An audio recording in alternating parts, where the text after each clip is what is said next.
I didn't ask for much on my birthday. I never have. Just a little time with my family, a warm meal, and maybe a slice of cake with my name on it. I've always believed that birthdays aren't about gifts or parties, they're about being remembered. Seen, celebrated, at least, that's what they used to be. But this year, when I walked into my daughter's house and saw the cheap paper plates piled next to a stack of plastic forks, I knew something had shifted. Not just in the table setting, but in the way they saw me. Disposable, like the plates. I stood there holding a casserole dish I had made myself, old habit, I guess, and looked around the room. No flowers, no balloons, no banner, just a few folding chairs, some grocery store cupcakes, and a half-open bottle of soda. My daughter didn't even look up from her phone. My son-in-law was watching some game in the next room. My grandson gave me a weak smile and then went back to whatever was on his tablet. I placed the casserole on the counter and said nothing. Because what was there to say? It wasn't like I expected a grand celebration. But paper plates? On my 70th birthday? After everything I've done for them? I sat at the table, the one they used for craft nights and card games, not even cleared of glitter and dried glue. And I smiled. I smiled because that's what mothers do. We smile, we pretend, we carry the weight of everyone else's comfort on our backs, and when that weight gets heavy, we just shift it and keep walking. But inside, something broke. Maybe it started years ago and I just didn't notice. Or maybe this was the final straw, the moment when the little insults and dismissals added up to something undeniable. Because once you see it, you can't unsee it. I remember when they moved into that house. They were struggling then. My husband had just passed, and I was still settling into the strange quiet of widowhood. They asked to borrow money just to get the down payment started. I gave it to them, of course. No paperwork, no conditions, just trust. That's what family does, right? A few months later, they needed help with the mortgage. Then the roof. Then the car. I wrote the checks. I handed over my savings. And each time, they promised it was temporary. They said things like we'll get back on our feet soon, and you'll always have a place here. I believed them. Because I wanted to. Because I thought love meant never keeping score. But love, as I've learned, doesn't mean handing over pieces of yourself until there's nothing left. As the years passed, my name became less and less important in their lives. I stopped being mom or grandma and became Elaine or worse, her. I was consulted less, invited later, forgotten more. At holidays, I was given the leftover seat at the table. On Mother's Day, they'd send a group text. When I needed a ride to the doctor, I was told to use an app. But I didn't complain. I told myself they were busy. That life was hard, that maybe I was asking too much.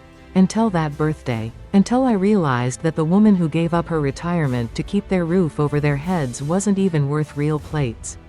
After we ate, I barely touched my food, they all gathered around the TV. I stayed in the kitchen, washing dishes they didn't bother to rinse. I picked up the cheap plates and felt them bend in my hands. Flimsy, unstable, just like the way they treated me. I went home that night and sat in my recliner for a long time. No music, no TV, just the soft hum of the fridge and the sound of my own breathing. I looked around my apartment, small, clean, paid for with what was left of my pension. I remembered the house I used to own, the one I sold to help them avoid foreclosure the first time. They said it was temporary. They said they'd pay me back. That was 10 years ago. I pulled out the manila folder from the filing cabinet, the one marked with their names. Inside were all the receipts. The transfer confirmations, the promissory note they never signed. I flipped through them slowly, like someone reading a love letter that turned out to be a lie. And that's when the anger settled in. Not loud, not wild, but quiet, controlled, focused. I realized I had been waiting for them to wake up. To remember, to care, but they weren't going to. Because in their minds, I was already spent. A resource, a backup plan, a live-in babysitter when needed, a name on a loan, not a person. So I made a decision. Not out of revenge, but out of self-respect. They thought they owned that house. But they didn't, not legally, not fully, because after all the temporary help, they had agreed, verbally, at least, that I'd be co-owner until they paid me back. And they never did, so I still had leverage. Real, legal leverage. I called a lawyer. A woman named Margaret who specialized in real estate disputes. I laid it all out for her, dates, transfers, who said what. She listened, took notes. Then she looked me in the eye and said, "You have every right to take this back." The next week, I filed the paperwork. Foreclosure proceedings aren't quick, but they are thorough. And when you have the documentation, and the righteous fire of 70 years of patience behind you, the process becomes something else entirely. It becomes freedom. I didn't tell them, not yet. I wanted the papers to arrive like that stack of paper plates had arrived for me, unexpected, insulting, final. And while I waited, I began to rebuild. I joined a writing group. Started journaling again. Went to the community center for water aerobics, even though I can't stand getting wet. It didn't matter. I was out. I was moving. I was no longer living in a box labeled too old to matter. One evening, I passed a bakery window and saw a cake with frosting roses and the words "You Matter" piped in pink. I didn't hesitate. I walked in and bought it. Took it home, lit a candle, and sang happy birthday to myself, weeks after the fact. Alone. And for once, not lonely. Because I knew what was coming. And this time, I was serving the dish. The foreclosure notice was delivered on a Thursday. I knew because Margaret had called me that morning to confirm it had gone out. "It's official now," she said. "They'll receive it within the next 24 hours. I thanked her, then hung up and stared at my cup of coffee, which had long gone cold. I wasn't nervous. I wasn't even angry. I felt something much rarer for a woman like me, control. For so long, I'd lived at the mercy of other people's decisions. Whether it was my late husband's job relocations, my children's endless needs, or the slow erosion of my own boundaries, I had learned to accommodate. To be flexible, to not make waves. But now, I was the wave. The notice wasn't just a legal document, it was a reckoning. That afternoon, I went about my business as usual. Grocery shopping, library stop, a short walk around the park. I knew what was happening in their world without being told. I could picture it with perfect clarity. My daughter opening the mailbox, flipping through ads and bills, until her eyes landed on the envelope from the law office. Her mouth tightening. Her fingers clutching the page as she read it once, twice, 3 times. And then the call to her husband. The scrambling, the panic, the disbelief. Part of me thought she'd come to my door. That she'd storm in, waving the paper, demanding answers. But she didn't. Not that day. Not the next. What came instead was silence. A silence so loud, it pulsed in the air. And in that silence, I found validation. Because when people think they own you, the loudest protest you can offer is to act without warning. 3 days later, the first message came. A short text from my daughter, "We need to talk." That was it. No greeting, no apology, no recognition of what they had done to drive me to this point. Just entitlement dressed as urgency. I didn't reply. The next day, she called. I let it go to voicemail. Then another call. Then one from my son-in-law. Then the emails began. At first, they were concerned. Polite. "We're confused. There must be a mistake." Then they became pointed. "We've done everything for you. How could you do this to your family? You'll destroy everything." That last one made me laugh. Not bitterly, just knowingly. Because the truth is, they'd already destroyed everything long before I ever picked up the phone to call a lawyer. They just didn't notice the damage because it wasn't their hearts that were trampled. It wasn't their dignity that had been served on a paper plate. I forwarded the messages to Margaret. She told me not to engage. "They'll try every emotional tactic in the book," she warned. "Don't respond. Let the process speak for you." And so I did. I let silence be my voice. My boundary. My answer. Meanwhile, I went on with life. My water aerobics class moved indoors because of weather. I signed up for a cooking course for retirees, something just for fun. I baked banana bread that turned out too dry, and we laughed about it in class. I was present, not as someone's mother or grandmother or benefactor. Just as a woman in the world, doing something that belonged only to her. But inside, the tension hummed. Because I knew the next phase was coming. And it did. 1 week later, my daughter showed up at my door. She didn't knock softly. It was a sharp, urgent rattle on the door, like the house owed her something. I didn't open right away. I stood behind the curtain for a moment, breathing, grounding myself. I reminded myself, I am not a child. I am not a servant. I am not theirs to manage anymore. Then I opened the door. She looked exhausted, not physically, but energetically. Like someone who had built a life on someone else's back and suddenly found herself standing on air. Her face was tight, not tearful, accusatory. She didn't greet me, didn't step inside. She just stood there and said, "Why are you doing this?" I said nothing. She continued, her voice shaking, not from sadness, but from lack of control. "After everything we've done for you. After everything you've been given." I wanted to laugh again. Given? Is that what she called it? Was housing me in a converted laundry room for 2 years a gift? Was letting me babysit for free on weekends a favor? But I didn't respond. I stood still, grounded. She started crying then, the angry kind of crying. The kind that says, "How dare you stop letting me take from you?" She accused me of betrayal, of humiliating them, of ruining their stability. She called it a punishment. And that's when I spoke. I said, "Number. This is the result." She flinched like I'd slapped her. But it wasn't violence. It was truth. And truth is the one thing people like her fear the most, because it can't be manipulated. She left not long after. No apology, no understanding, just a final statement tossed over her shoulder, "You'll regret this." But I didn't. That night, I slept deeply. For the first time in months, I didn't dream of plates or papers or broken promises. I dreamed of a garden. My garden, wild and overgrown, but mine. In the days that followed, the pressure continued. Messages from mutual friends, veiled posts on social media, a visit from my church acquaintance who gently suggested I reconsider. But I stayed quiet, calm, clear. I had made my choice not from impulse, but from decades of erosion. And when the final notice arrived, when the legal system confirmed that I had reclaimed my piece of land, my sliver of power, I didn't celebrate. I simply stood in my kitchen, poured a glass of water, and whispered, "Done." It wasn't revenge. It was realignment. And now the plate is mine. Ceramic, solid, unshakable. The silence that followed wasn't peaceful at first. It was the kind that pressed on your chest when you lay down to sleep. The kind that made you reach for your phone out of old habits, before remembering you had no intention of answering. There were no birthday calls, no check-ins, no photos of the grandkids in my messages.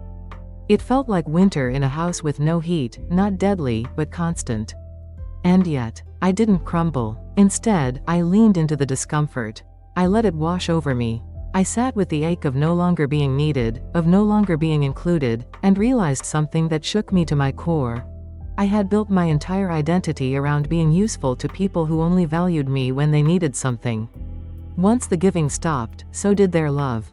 That kind of realization doesn't land softly. It crashes through you like a rogue wave, knocking loose everything you thought was true. But after the wave passes, there's space. Space to rebuild, to breathe, to begin again, on your own terms. So I did. I signed up for a memoir writing course at the local college, just 6 sessions, meant for seniors. The first class was a room full of folding chairs and tentative smiles. We were asked to introduce ourselves and explain why we were there. When it was my turn, I said simply, "I want to tell the truth out loud for once." Heads nodded. One woman squeezed my hand.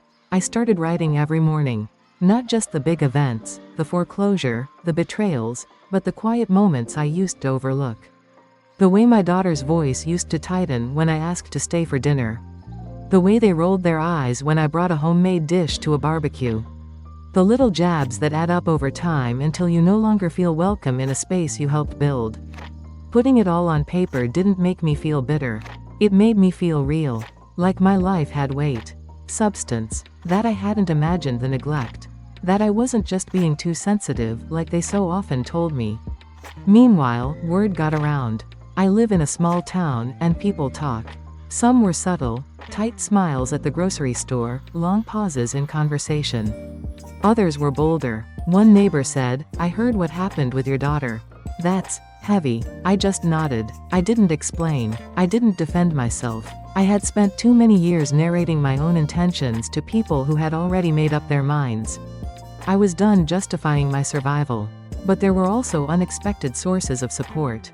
The woman at the post office who slipped me a note that read, "You were right to stand your ground." The man from the community center who said, "My mother went through something similar." I wish she had your courage. These moments reminded me that what I did wasn't cruelty, it was clarity. I started making small changes at home. I cleared out the closet that had been filled with items I kept just in case someone came to stay. Guest blankets, toys from when the grandkids were little, extra mugs, all gone. I donated what I could, tossed the rest. That space became something new, a little room just for me. I put in a soft chair, a reading lamp, and a table for my notebook and teacup. I called it the quiet place. Not because it was silent, but because no one else's voice echoed there. I even rearranged my living room, turning the couch away from the television and toward the windows. I didn't need distraction anymore. I wanted light, air, space. And slowly, something began to change inside me. I began to laugh again. Not the polite laugh I gave when my son-in-law made a bad joke, but the deep belly laugh that starts in your gut and makes your eyes water. I laughed with women at the memoir class. With strangers at the community garden when the zucchini grew out of control. With myself, when I burned toast or tripped over my own shoelaces in the kitchen. Laughter, I realized, was the sound of returning to myself. I began to dress differently, too. Less beige, more red, gold earrings I hadn't worn in years. A silk scarf I once kept in a drawer for special occasions. Well, I was the occasion now. One afternoon, I ran into an old friend I hadn't seen since my husband passed. She looked at me for a long moment and said, "You look taller somehow." I smiled and said, "That's because I'm not hunched over apologizing for myself anymore." Because that's the thing about emotional labor, when you stop carrying everyone else's expectations, you rise. I still hadn't heard from my daughter. Not a word since that day on the porch. But strangely, I didn't miss her. I missed the version of her I thought she was. The daughter who would have baked a real cake for my birthday. Who would have brought out porcelain plates and set a candle at the table. But that daughter never existed, not in the way I needed her to. Letting go of that fantasy was the real grieving. Not the foreclosure. Not the family rupture. The funeral was for the illusion. But in its place, something new had bloomed. Not a family, but a life. It was mid-October when I felt the shift in the air, not just the weather, but something deeper. There's a heaviness that comes with fall, the kind that settles in your bones and reminds you of everything that's died before. Trees let go of their leaves, and I let go of my illusions. Every leaf that hit the ground outside my window felt like a piece of guilt I no longer needed to carry. And that's when she came back. I hadn't seen my daughter since the confrontation at my doorstep. I thought she might disappear for good, or at least keep her distance long enough to pretend none of it had happened. But I was wrong, because people like her never let go of what they think belongs to them. And somewhere, deep down, I think she still believed I was hers to manage. Hers to guilt, hers to use. She didn't knock this time. She called, over and over. I didn't answer. Then came the messages, long, dramatic ones filled with phrases like "You're tearing this family apart," and "Do you want to die alone?" And the classic, "After everything we've done for you." As if love were a transaction. As if buying me a Christmas sweater 10 years ago balanced out stealing my dignity year after year. I didn't respond. I kept forwarding everything to Margaret, my lawyer, who now had a dedicated folder titled Emotional Manipulation. But the real blow came through the community. People I'd known for decades started acting off. A neighbor crossed the street when she saw me. The woman from my quilting group suddenly stopped returning my calls. I heard whispers at the market. Little things, subtle, but unmistakable. She had started spinning her version of the story. In her version, I was bitter, senile, greedy, a confused old woman who lashed out at her only daughter for no reason. She said I'd been unstable since my husband died. That she and her husband had taken me in out of the kindness of their hearts. That I had blindsided them with foreclosure.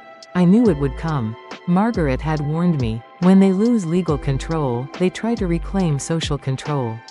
Still, it stung. There's something about being labeled crazy that cuts deeper than most insults. Especially as an older woman. Because people are so ready to believe it. One raised eyebrow, one vague comment, that's all it takes. And suddenly, your whole identity, the decades you spent being responsible, generous, coherent, starts to unravel in their eyes. But I didn't panic. Instead, I took back my voice. I wrote a letter. Not a legal one, a personal one. I printed copies and brought them to the community center, to the library, to the church bulletin board. I didn't mention my daughter by name. I didn't slander. I simply told my story. Fact by fact, line by line, with dates, with numbers, with grace. And I ended it with this: being a mother does not mean forfeiting your right to boundaries. Being old does not mean surrendering your right to truth. I am not confused. I am no longer silent. The response came faster than I expected. Within a week, I started getting calls, visits, messages slipped under my door. A woman from church brought me a pie and sat on my porch, eyes brimming. I had no idea, she whispered. My sister's daughter did something similar. We all thought it was just how things are now. A retired teacher stopped me outside the pharmacy. "You've got guts," she said. "I wish I had done what you did when my niece took over my finances." And just like that, the shame began to melt away. Not because people finally believed me, but because I finally stopped caring if they did. I had lived too long in a prison built from politeness. I wasn't going back. My daughter, of course, didn't stop. The messages continued, shifting tone like a snake shedding skins. First guilt, then rage, then fake concern, then silence again. I recognized the pattern. It was the same one she used when she was 16 and didn't get her way. The same manipulative cycle, only this time I wasn't playing. I blocked her number. The final paperwork came through 2 weeks later. The house, once a symbol of sacrifice, then of resentment, was now legally mine. Not just in title, but in spirit. I didn't plan to live there. I didn't even plan to visit. But I stood outside one afternoon with Margaret, papers in hand, and looked at the front porch where I'd once rocked my grandson to sleep. Where I'd carried groceries in the rain. Where I'd been told, more than once, that I was too much. And I smiled, not because I won, but because I ended it. The cycle, the silence, the slow bleed of self-worth. I had finally called time on all of it. I sold the house a month later. Not for profit, though there was some, but for closure. With the proceeds, I paid off every debt I had. I upgraded my apartment, bought a new recliner, replaced my old blender. Frivolous things, maybe, but to me, they were markers of a life no longer lived in scarcity. I even booked a trip. A real one. A cruise, actually. Something I'd always wanted to do but never had the right moment for. I packed a small suitcase. Brought books, sun hats, and absolutely no expectations. On the ship, I met a group of women close to my age. We played cards, ate dessert first, talked late into the night. One evening, on the deck under a pink sky, one of them asked me, "So, what do you do?" I paused. For the first time in decades, I didn't say I'm a mom. I didn't say I'm retired. I said, I'm just me. And it felt like the most radical thing I'd ever said. There's something strange about peace. It doesn't arrive all at once like a sunrise. It seeps in, slowly, quietly, like sunlight filtering through a curtain in the early morning. At first you barely notice it. Then one day, you realize, you're not flinching anymore. You're not shrinking. You're not replaying conversations in your head, wondering what you could have done differently. You're just living. After the cruise, something shifted permanently. I came home and didn't rush to check my messages. There were none, and that felt fine. I unpacked my bag slowly, refolded each sundress, and placed my paperback on the nightstand, still half read. I had always rushed through life, moving from one obligation to the next. Now I was allowed to linger. I began taking morning walks around the lake, not for exercise but for presence. I watched the ducks. I waved at couples on bikes. I let the wind blow through my thinning hair and didn't reach to fix it. I was no longer trying to appear composed for anyone else. I just was. I joined a community writing group, smaller, more intimate than the memoir class. We didn't critique each other. We just read aloud. One woman, about my age, shared a piece about being cut off from her son after he married a woman who didn't want too many in-laws around. Another wrote about giving her daughter a down payment and being told years later to mind her own business. Each story hit me like a bell in my chest, sharp, echoing, too familiar. One afternoon, the woman leading the group asked if I'd like to read something. I hadn't planned on it, but I had my notebook. I opened to a page I had written after the cruise, titled simply, Paper Plates. When I finished reading it aloud, the room was silent. Then one woman whispered, "That's exactly how it feels." Another leaned forward and said, "You should publish that." I didn't know what to say. I'd never seen myself as a writer. But hearing their stories, hearing my own, gave me clarity.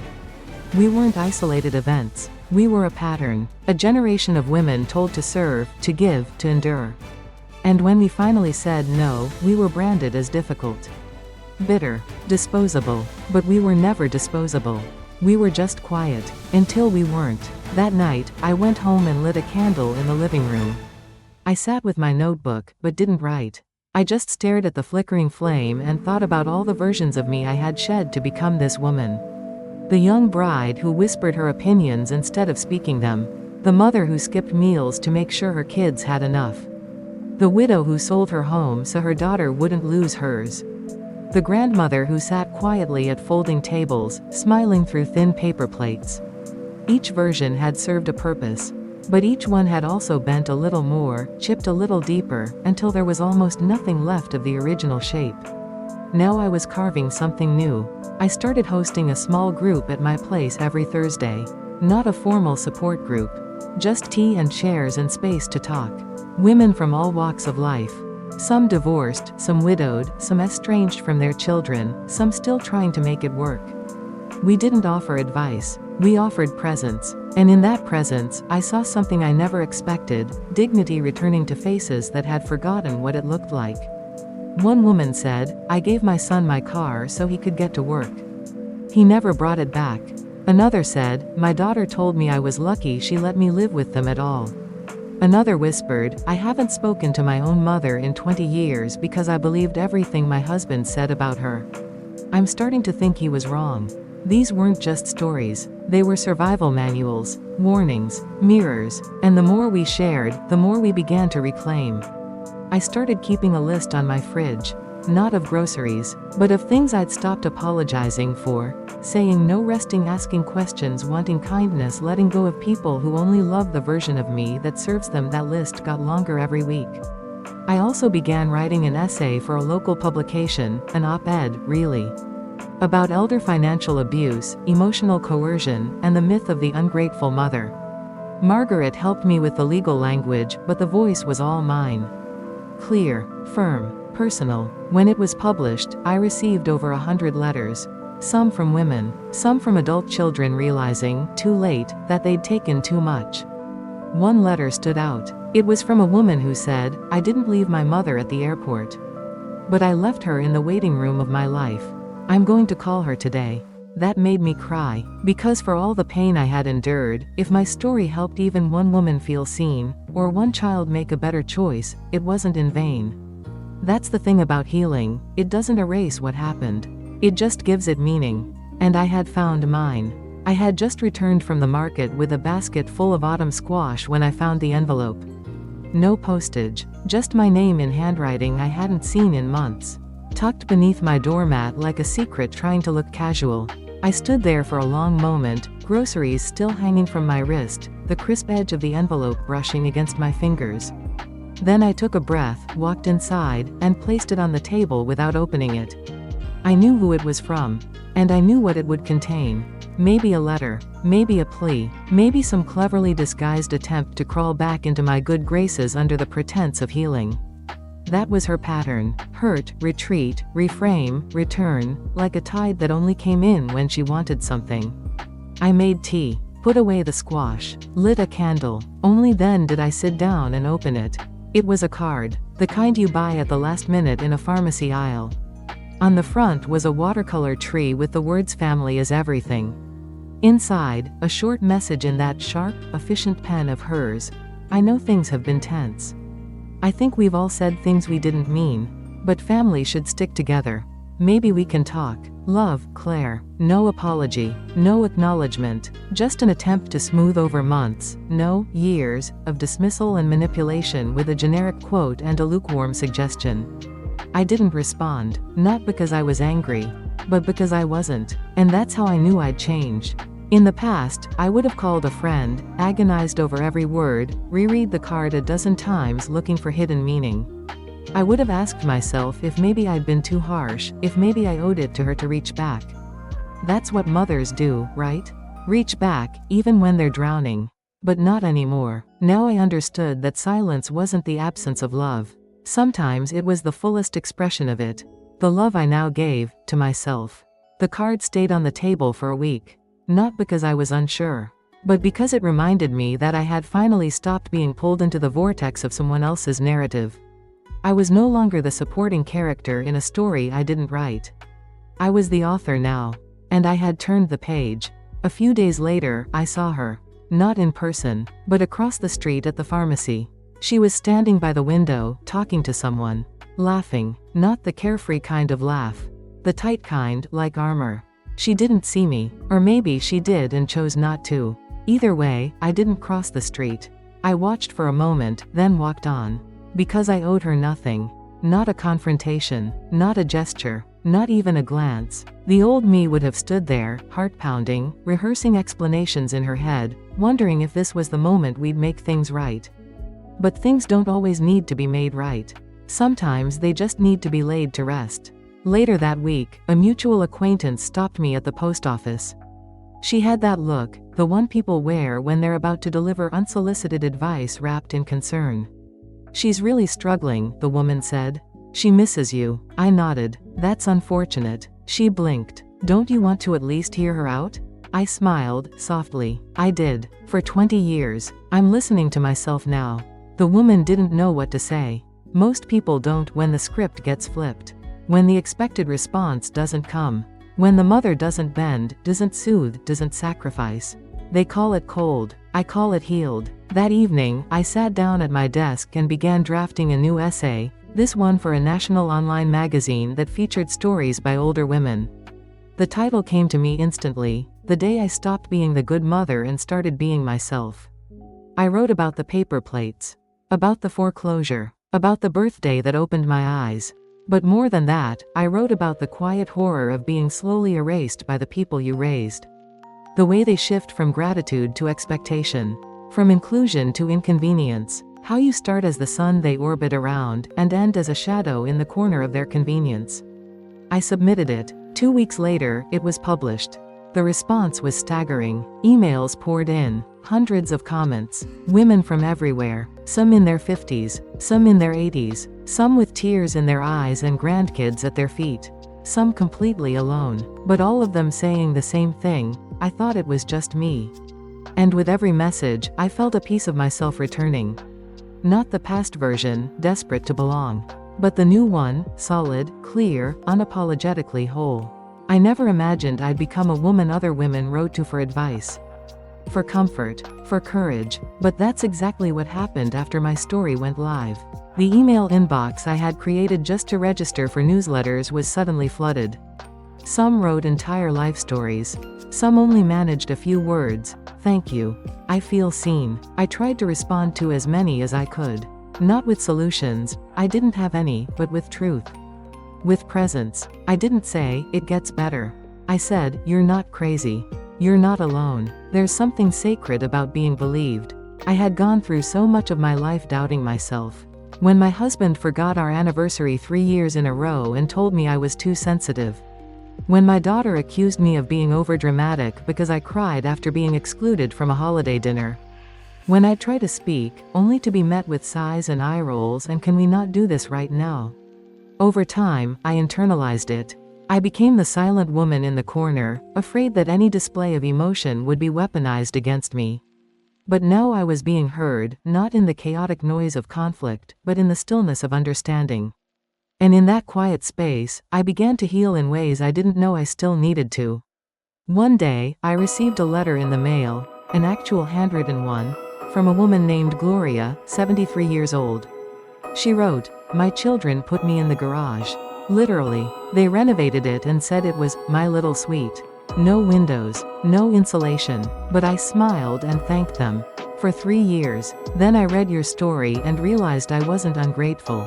I was erased. I've moved out. I'm starting over." I held that letter for a long time. I cried, not because I was sad, but because I realized that my pain had become someone else's path to freedom. This was bigger than me now. I contacted the magazine that published my piece and offered to write a monthly column. They agreed without hesitation. I called it Still Here. Every month, I wrote about the quiet truths of older women, the parts that never make it into birthday cards or Mother's Day commercials. The invisibility, the exhaustion, the rage, but also the resilience, the joy of rediscovery, the power in saying no without guilt. The column took off. I was invited to speak on podcasts, online panels, even a virtual summit on elder advocacy. My face, this wrinkled, makeup-free, unfiltered face, was on screens across the country, and instead of shrinking from the spotlight, I stepped into it. Not because I needed attention, but because I finally believed I deserved to take up space. One afternoon, after a speaking engagement, a young woman messaged me. She said her mother had gone through something similar but never talked about it. She offered to drive her mom 3 hours just to attend one of my in-person gatherings. I said yes, of course. That Saturday, they both showed up. The mother, Marla, was quiet at first. She kept her purse clutched to her chest like a shield. But by the end of the meeting, she was talking, and crying, and laughing, and hugging strangers who suddenly felt like sisters. Afterward, she pulled me aside and said, "I thought I had nothing left to look forward to. But I think I just needed to be in a room where I wasn't a burden. Where I was just me." That night, I sat on my porch, wrapped in a soft blanket, the air cool and sharp. And I thought about all the rooms I had entered in my life where I made myself smaller to fit the space. Where I bit my tongue, softened my truth, absorbed other people's bad behavior in the name of keeping the family together. And I realized, I was done entering those rooms. From now on, I would build my own. Not just for me, but for every woman still waiting for permission to leave the room that doesn't see her. My world kept expanding. I took art classes at the senior center, badly. I planted herbs on my balcony and gave them silly names. I adopted a scruffy little mutt from the shelter who refused to walk in straight lines but followed me like I was his compass. And I celebrated my birthday. Not the one with the paper plates. A new one. I called it my Reclamation Day. I hosted it at a community cafe, rented out a sunny room, and invited every woman from my writing group, my support circle, and my new life. There were real plates, homemade cakes, flowers, laughter, stories, music, no family, just chosen people. At one point, someone asked if I regretted it, the house, the fallout, the silence. And I said, without hesitation, I regret how long I stayed silent. Not the day I spoke. Because the day I served them that foreclosure notice wasn't the day I lost my family. It was the day I reclaimed myself. The leaves had started to fall again, almost exactly 1 year since the birthday that changed everything. It was strange, watching the seasons come full circle while knowing I wasn't the same woman who had stood in that living room, clutching a casserole dish and pretending not to notice the paper plates. I was different now, not harder, but steadier. Not colder, but clearer. The kind of woman who doesn't need to be asked how she's doing because you can see it in the way she walks into a room, unapologetically. I had begun marking time differently. Not by holidays or family gatherings, but by personal milestones. The first time I said no without guilt. The first time I deleted a manipulative message without reading it twice. The first time I went a full week without thinking about whether I'd ever see my daughter again. And the strangest thing of all? The world didn't end. In fact, it got quieter. Softer. More mine. One Saturday morning, I took a walk through the farmer's market. The air was crisp, the sky open and forgiving. I passed stalls of fresh honey, handmade soaps, thick loaves of bread with names I couldn't pronounce. I chatted with vendors, admired knit scarves, picked out pears. I was just about to head home when I saw her. Claire, my daughter. She was standing near the flower stall, holding a bouquet of yellow tulips. She hadn't changed much, still dressed in her neutral layers, still carrying that purse like a badge. But her face, it looked older somehow, or maybe just heavier. Life has a way of showing itself in the lines we try to hide. She didn't see me right away. I stood behind a row of sunflowers, frozen for a moment, my fingers brushing the stems. And then, as if pulled by some invisible thread, she turned. Our eyes met. It wasn't dramatic. No gasps. No music swelling. Just two women in a crowded market, tethered by blood and silence. She blinked. I nodded. She looked away. And that was it. No wave, no approach, no demand for resolution, just recognition. I walked away without my heart racing, without tears stinging my eyes, without the mental spiral of what ifs and could have beens. I didn't turn around to see if she was watching. I didn't wonder what she was thinking. Because for the first time in my life, I didn't need anything from her.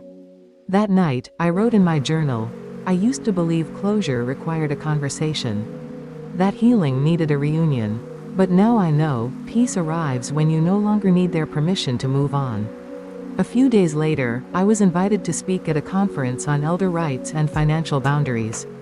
The keynote speaker couldn't make it, and someone had read my column and suggested I fill in. I was hesitant at first. I wasn't a lawyer. I wasn't a professional. I was just a woman who'd had enough. But maybe that's what made me the perfect choice. I stood on a stage in front of 300 people. Professionals, policymakers, social workers, survivors. I told them what paper plates taught me about worth, what bank transfers taught me about trust, what silence taught me about control. I didn't cry, I didn't rage, I spoke plainly, honestly, in full ownership of what I had lived through and what I had chosen to do about it. And when I finished, the room didn't erupt. It stood, a standing ovation, not because I was extraordinary, but because I had survived something most people never talk about, the quiet betrayal. The erosion of identity, the fading into the background of your own life. After the conference, I stayed behind and spoke with women, dozens of them. One said her son had forged her signature on a second mortgage. Another had been kicked out of her home by a daughter's boyfriend. Another whispered, I never told anyone this, but... And I realized, again and again, that my story was never just mine. It was ours. Generational, cultural, patterned like wallpaper no one noticed until it started peeling. And now, we were finally tearing it down. Back home, I found myself drawn to the water. I drove out to a small lake I hadn't visited in years. I packed a sandwich, a notebook, a blanket, sat beneath a tree and watched the ripples play. I breathed. I wrote. I didn't think about legacy, or closure, or who might miss me when I'm gone. I thought about today, about how far I'd come, about how a woman once discarded at her own birthday party now had the audacity to sit still in the sun and feel worthy. And that's when it hit me. They didn't take everything. They didn't destroy me. They simply gave me the space to find out who I really was, when I stopped living to be useful, and started living to be whole. So no, I didn't lose my family. I lost the illusion that they ever saw me. And I gained something so much better. Myself.